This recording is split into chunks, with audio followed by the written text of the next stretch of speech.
जय माता दी दोस्तों। आज हम बात करने जा रहे हैं ग्रीन पैनल के Q4 रिजल्ट्स के बारे में डिस्कस करेंगे। यहाँ पे क्या है, कंपनी ने डिविडेंड डिक्लेयर नहीं किया, just only Q4 results announcement किया गया है यहाँ पे। तो मैं यहाँ पे Q4 रिजल्ट्स के बारे में डिस्कस करूँगा। चलिए वीडियो को कंटिन्यू करने से पहले आपको बता दो, कहीं आप हमारे चैनल पहली बार विजिट किए हैं तो जरूर सब्सक्राइब करिएगा। लेटेस्ट और जेन्युइन इन्फॉर्मेशन पाने के लिए सब्सक्राइब नहीं करेंगे तो आपके पास नोटिफिकेशन नहीं आएगा। आपके पास नोटिफिकेशन नहीं आएगा, कहीं ना कहीं किसी अपॉर्चुनिटी को मिस करते हुए दिखाई दे सकते। चलिए बात कर लेते हैं ग्रीन पैनल के Q4 रिजल्ट्स के बारे में डिस्कस कर लेते हैं। तो यहाँ पर देखेंगे कंपनी का जो फाइनेंशियल रिजल्ट आ चुका है इन लाख में है ये, ठीक है। यहाँ पे दिखा रहा है इन लाख रुपये में, ठीक है। तो Q4 रिजल्ट आया है, टोटल इनकम कितना हुआ है, 37,840 करोड़ के आसपास हुआ है। तो यहाँ पे आप देखेंगे पिछले क्वार्टर कंपेयर में देखेंगे, पिछले क्वार्टर कंपेयर में थोड़ा सा मामूली सा चेंजेस हुआ है।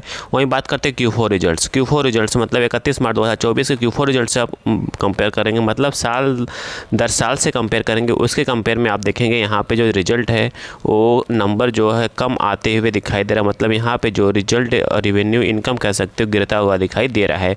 वही ईयर टू ईयर देखेंगे तो ईयर टू ईयर में भी कंपनी का जो नंबर है गिरता हुआ दिखाई दे रहा है। तो ग्रीन पैनल का जो नंबर है इस बार का, इस साल का नंबर कम आते हुए दिखाई दे रहा है। देखिए अभी क्या है, कंपनी के टोटल इनकम प्लस रेवेन्यू और ऑपरेशंस का, जब इसमें सब एक्सपेंसेस काटेंगे और टैक्सेस को काट देंगे, जी हाँ, एक्सपेंसेस और टैक्सेस को निकालेंगे, माइनस करेंगे, ठीक है, तो आपका मेन इनकम आएगा, कितना इनकम हुआ है, ठीक है। तो यहाँ पे आप देखेंगे कंपनी का प्रॉफिट बिफोर टैक्स, हमें ये कैलकुलेट नहीं करना है, हमें देखना है प्रॉफिट आफ्टर टैक्स, मतलब कि टैक्स प्लस एक्सपेंसेस को घटाने के बाद, देखिए यहाँ लिखा है ना 5 - 6, मतलब 5 और 6 को घटाने के बाद कंपनी को आफ्टर टैक्स मतलब कितना पैसा बचा वो ये है, ठीक है। तो हमें ये देखना है कंपनी का कितना रेवेन्यू जनरेट कर पाई है, उसके हिसाब से देखेंगे। तो Q3 के रिजल्ट के कंपेयर में जो Q4 का रिजल्ट आया है बहुत ज़बरदस्त आया हुआ है, ठीक है।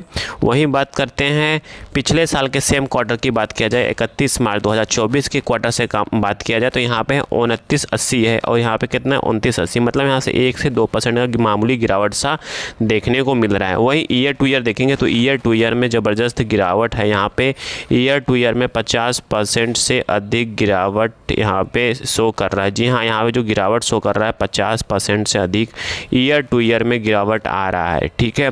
और वहीं बात करते हैं Q4 के रिजल्ट्स में, Q4 रिजल्ट्स में 1% से 2% के आसपास का गिरावट शो कर रहा है, ठीक है। तो फिर उसके बाद बात करते हैं EPS की बात किया जाए तो EPS क्या होता है मैं आपको हर वीडियो में बताता हूँ। EPS सीधे डायरेक्टली किससे रिलेटेड होता है, अर्निंग से। जी हाँ, जितना अच्छा अर्निंग होगा उतना अच्छा EPS होगा।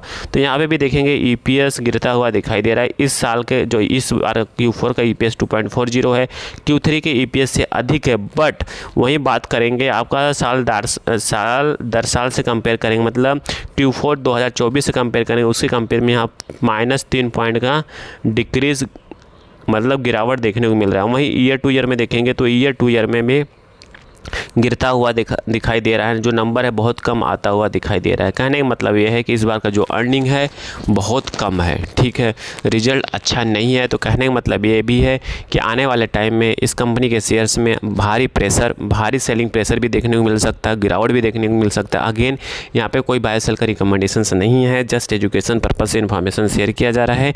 कहीं आई थिंक सारी इन्फॉर्मेशन आपको समझ में आ चुकी, प्लीज़ लाइक एंड सब्सक्राइब करिए, दोस्तों के साथ जरूर शेयर करिए। Thank you for watching this video.